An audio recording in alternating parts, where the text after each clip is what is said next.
सहस्रशीर्षकापुरुषः सहस्राक्षः सहस्रपादशो भूमिं सर्वतस्मेत्वादसाङ्कुलं पुरुषे वेदपुं सर्वयद्भूतं यद्भाव्यम्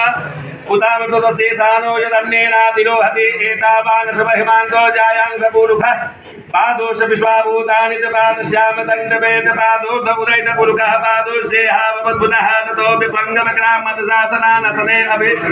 ततो विराजजायत विराजो अधिपुरुषः स जातो अतर्जत पश्चात् भूमि मतो पुरः तस्मात् यज्ञात् संसदं प्रकदाज्यं वसूताङ्कते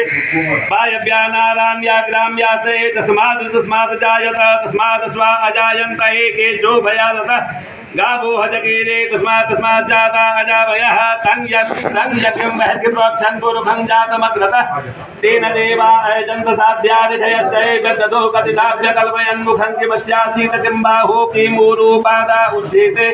ब्राह्मणोषमुखमासीत् बाहुरासन्यः कृतः उरूतस्य वैश्यः पद्भ्यां भूमिदिशः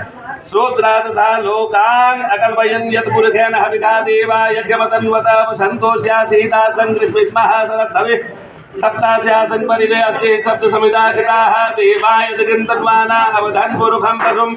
यज्ञेन यज्ञमयजन्त देवास्तानि धन्यानि प्रथमान्यासन्ते हनाकं महिमानः सजन्त यत्र पूर्वे